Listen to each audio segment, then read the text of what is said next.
परमेश्वर का हम धन्यवाद करते हैं और सभी मसीह भाई बहनों को जय मसीह की। मेरे प्यारों, आइए प्रभु का वचन सुने और अपने जीवन में जो भी दुख परेशानियां हैं प्रभु के हाथ में सौंप दे।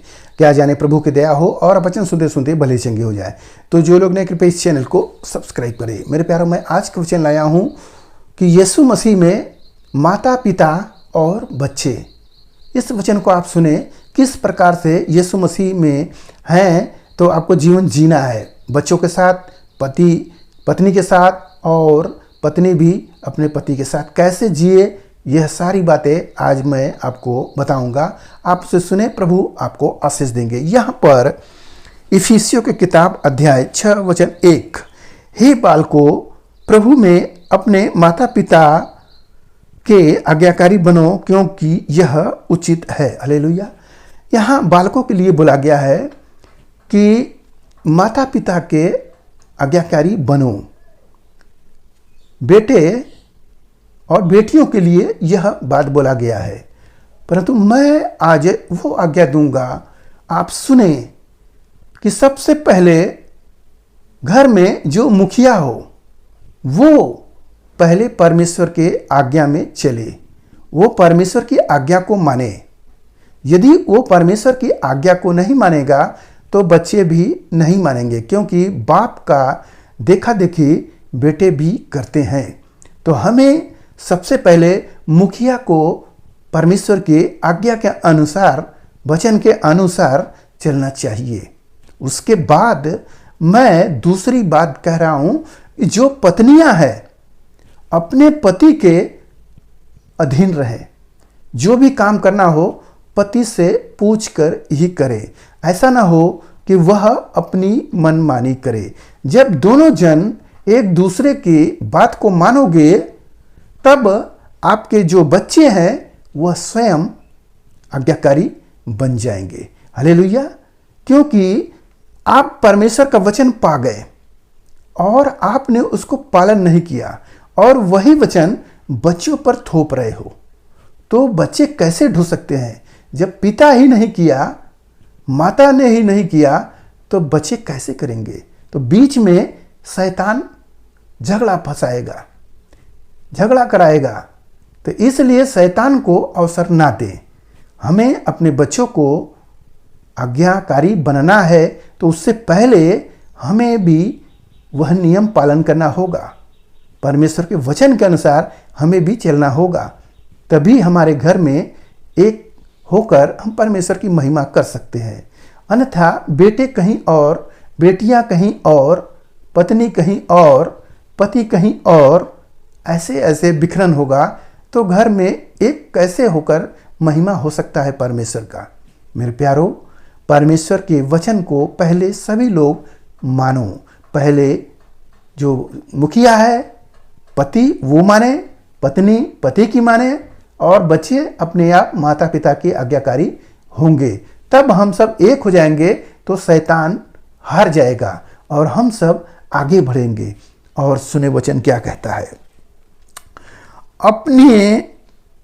अपनी माता और पिता का आदर कर, पहली आज्ञा है जिसके साथ प्रतिज्ञा भी है।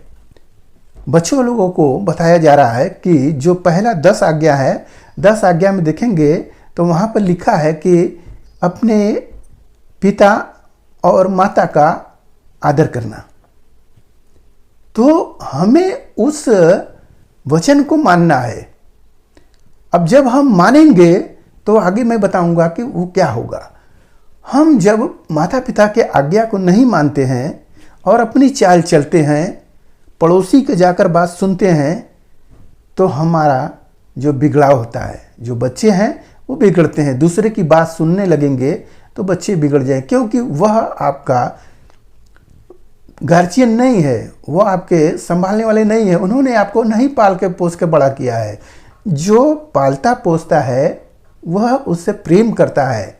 जैसे कोई व्यक्ति एक छोटा सा पौधा लगा दे और उस पौधों को बार बार देखता है, उसे पानी देता है, उसको जानवर से बचाता है, कहीं जानवर इसको चर न जाए। तो जैसे एक पेड़ के लिए आप इतना सोचते हो, तो सोचिए कि आप अपने बच्चों के लिए क्यों नहीं सोचोगे। तो हमें अपने माँ बाप के आज्ञाकारी बनना चाहिए। आज्ञाकारी जब हम बनेंगे तब आपको क्या होगा? सुने वचन। लिखा है कि तेरा भला हो और तू धरती पर बहुत दिन जीवित रहे। किसके लिए? यह बच्चों के लिए। जब आप माता पिता के आज्ञाकारी बच्चा बनोगे तब लिखा है कि पृथ्वी पर आप बहुत दिन तक जीवित रहोगे, दीर्घायु होगे, आपको हर आशीष आपको मिलेगा। क्या करने से? माता पिता की सेवा करने से, माता पिता की आज्ञा मानने से। आप केवल आज्ञा मानो, आशीष वो देंगे। हालेलुया। क्योंकि पिता और माता ही आपको आशीष देते हैं। वो मन में अपने कहते हैं कि मैं अपने बेटे को डॉक्टर बनाऊंगा, इंजीनियर बनाऊंगा, वो सब कल्पना करते हैं और उसी के अनुसार वो काम करते हैं और आप आगे बढ़ जाते हो। मेरे प्यारो, आपका भविष्य आपके पिता माता संवारते हैं, तो हमें अपने संवारने वाले को धन्यवाद करते हुए उनके आज्ञाकारी बनना चाहिए। जैसे हम परमेश्वर का धन्यवाद करते हैं, वैसे अपने माता पिता का भी हम आदर करें।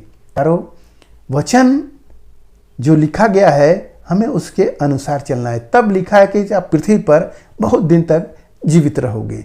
हालेलुया। और हे बच्चे वालों, अपने बच्चों को रिस न दिलाओ, परंतु प्रभु की शिक्षा और चेतावनी देते हुए उनका पालन पोषण करो। यहाँ होता है कि बच्चों को लोग रिस दिलाते हैं, गुस्सा दिलाते हैं। क्यों?